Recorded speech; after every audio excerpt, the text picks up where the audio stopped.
ठीक है, एनसीईआरटी के हिसाब से ये थर्ड चैप्टर है, आप सबको पता है। ठीक है, मैक्सिमम मार्क्स इस चैप्टर से आपके पेपर में कितने आएंगे? 7 मार्क्स का। तो कुछ इस तरह से पढ़िए कि चैप्टर आपका कंप्लीट हो जाए, आपने पढ़ा भी है। करंट इलेक्ट्रिसिटी में सिर्फ रिवीजन चलेगा, कुछ क्वेश्चन का नया पैटर्न हम बता देंगे, उसको बेस्ड न्यूमेरिकल जो है वो यहाँ पे करा दीजिएगा, उसका पीडीएफ हम ग्रुप पे भेज देते हैं, तो वहां से आप प्रैक्टिस कर लीजिएगा, ज्यादा बेहतर है। करंट इलेक्ट्रिसिटी में से हम लोग चले कहाँ तक थे? मोबिलिटी हो गया है ना, मोबिलिटी हो गया, ड्रिफ्ट वेलोसिटी भी कर लिया था ना।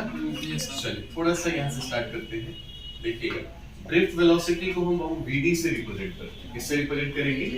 वीडी से। ड्रिफ्ट वेलोसिटी का मतलब क्या होता है, इसको जानने उससे पहले थोड़ा सा कांसेप्ट आप कंडक्टर से ले लीजिए। किससे बात करेंगे?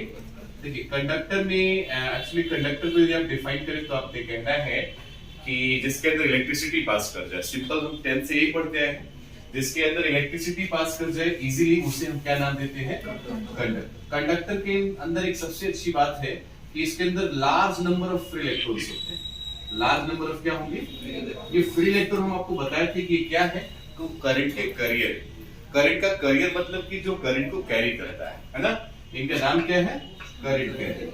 बताए थे ना, ये करंट कैरियर है, और करंट कैरियर का मतलब होता है जो करंट को कैरी करे। फ्री इलेक्ट्रॉन्स कंडक्टर के अंदर होते हैं और ये लार्ज नंबर में होते हैं। ठीक है, यदि हम किसी पार्टिकुलर कंडक्टर की बात करें, जैसे ये कंडक्टर है, और यदि हम इसको इलेक्ट्रिसिटी प्रोवाइड नहीं करते हैं, प्रोवाइड करने से पहले due to their thermal surrounding temperature, जो इसके अंदर के इलेक्ट्रॉन्स होते हैं वो सभी इलेक्ट्रॉन जिगजैग मोशन करते हैं, या यूं कहें रैंडमली बिहेव करेंगे। जैसे एक इलेक्ट्रॉन यहाँ है तो एक इलेक्ट्रॉन मतलब कि टकराने पर यहाँ आयन जितने भी होते हैं सब क्या होंगे? इस तरह का मोशन जानते हैं, कौन सा मोशन होता है? Zigzag motion. कौन सा मोशन होता है? अच्छा, सबसे इंटरेस्टिंग वाली बात ये होती है कि इस वक्त इनकी स्पीड 10 टू पावर 5 से लेकर कहां तक?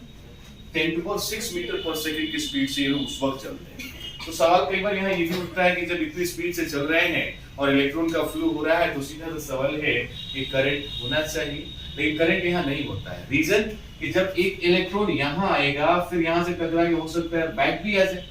तो ऐसे सिचुएशन में जब हम इनकी एवरेज वेलोसिटी फाइंड करते हैं, तो याद रखिएगा इनकी एवरेज वेलोसिटी 0 हो जाती है, क्योंकि सपोज एक पॉजिटिव है, दूसरा क्या हो जाएगा, तो इनकी एवरेज वेलोसिटी जो है वो क्या हो जाएगी, जिसकी वजह से इतनी स्पीड होने के बाद भी उसके अंदर करंट फ्लो नहीं होगा।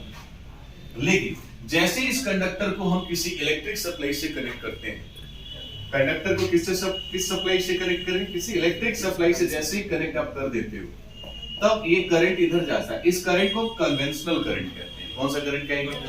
अब करंट का डायरेक्शन आपको पता है, पॉजिटिव टू किधर होगा? इलेक्ट्रिक फील्ड इस डायरेक्शन में होता है। लेकिन जैसे ही करंट इसके अंदर फ्लो होगा, तो जो इलेक्ट्रॉन जिगजैग मोशन कर रहे होते हैं वो एक किसी पार्टिकुलर डायरेक्शन में अलाइन हो जाएंगे। सपोज करंट इधर को जा रहा है, तो इलेक्ट्रॉन क्या होंगे? इधर को आ जाएंगे। अब इन इलेक्ट्रॉनों की जो एवरेज वेलोसिटी है, ध्यान दीजिए, कौन सी वेलोसिटी है? एवरेज जो वेलोसिटी है वो इस अप्लाइड इलेक्ट्रिक फील्ड के जस्ट अपोजिट होगी। That average velocity is called drift velocity. मतलब कि average velocity of electron in the conductor opposite to the applied electric field called कौन सा? Drift velocity. और जब इसको फिर एक्सप्रेस करते हैं तो एक फॉर्मूला निकलता है E(E2 by m). क्या फॉर्मूला निकलता है? E(E2 by m), जहां पे E जो है चार्ज ऑन इलेक्ट्रॉन है, E जो है अप्लाइड इलेक्ट्रिक फील्ड है, m मास ऑफ इलेक्ट्रॉन है।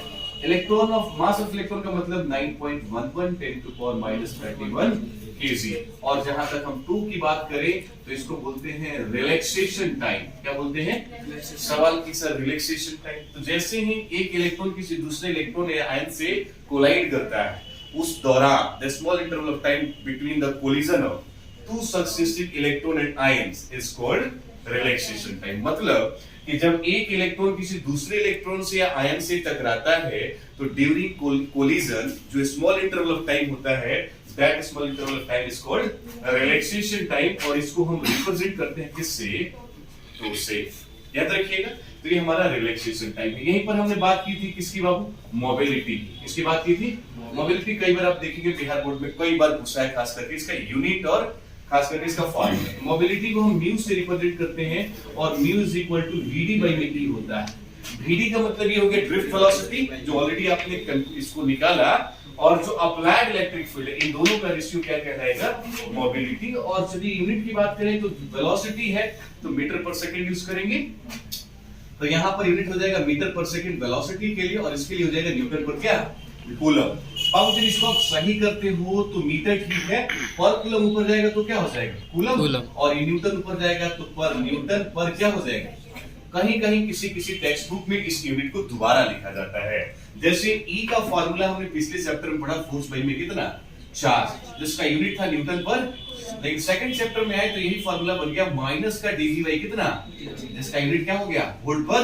सो न्यूटन पर coulomb is always equal two volt पर मीटर। जो सबसे फेमस है वो कौन सा है, न्यूटन पर कूलम, बट क्वेश्चन में क्या दे देता है, वोल्ट पर मीटर। उसके भी पर देखा जाए तो VD का एक दूसरा यूनिट हो जाता है म्यू का, सॉरी VD बाई में जो E लिखते हैं, तो यहाँ पर VD के लिए हम लिखते हैं मीटर पर सेकेंड, और इसके लिखते हैं वोल्ट पर मीटर। इसको आप लेकर के जाओगे तो मीटर ऊपर चला जाएगा, जब ये ऊपर जाएगा तो क्या हो जाएगा, मीटर स्क्वायर, और ये हो जाएगा पर सेकेंड, और पर क्या, कई बार ये यूनिट पूछा गया है, मेनली ये पूछना चाहिए बट होता नहीं है। यूनिट मोबिलिटी कौन पूछ देता है, मीटर स्क्वायर पर सेकेंड पर क्या।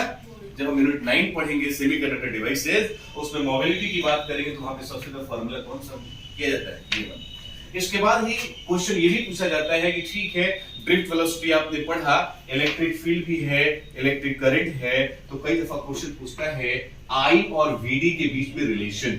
तो रिलेशन के लिए एक फार्मूला याद रखना चाहिए, हम डेराइव भी करवाए थे, I is equal to ANE, साथ में कितना, VD, मींस करंट का फार्मूला कितना हो गया, ANVE VD, जहां A area of cross section of the conductor है, N number of free electrons है, E चार्ज इलेक्ट्रॉन है, और VD क्या है, ड्रिफ्ट वेलोसिटी। इस फार्मूला को थोड़ा सा और इनहेंस करें तो I is equal to ANE, ठीक है, VD का फार्मूला अभी पढ़ा E2 बाई कितना, M, यहां हो जाएगा ANE स्क्वायर E2 बाई में कितना, M, ये किसका फार्मूला हो गया, ठीक है। इस फार्मूले से एक रिलेशन और निकल जाता है कि यदि these are the constant values then I proportional कितना, VD। तो कभी-कभी करंट क्या है, ड्रिफ्ट वेलोसिटी के डायरेक्टली प्रोपोर्शनल हो जाता है।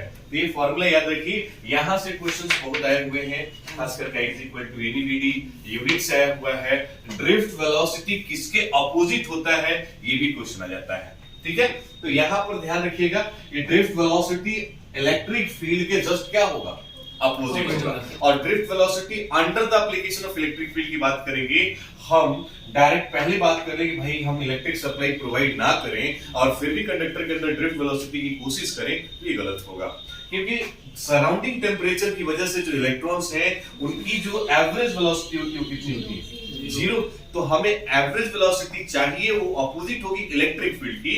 तब यदि आप ड्रिफ्ट वेलोसिटी फाइंड करना चाहते हैं तो आप यही कहेगा कि under the application of applied electric field the average velocity of free electrons which is always opposite to the applied electric field is called drift velocity, denoted by VD, unit and derivation of these things। समझ में आया? तो ये आपका mobility हो गया, और क्या हो जाएगा आपका करंट और इलेक्ट्रिक फील्ड के बीच में। इतनी बात समझ में आ गई?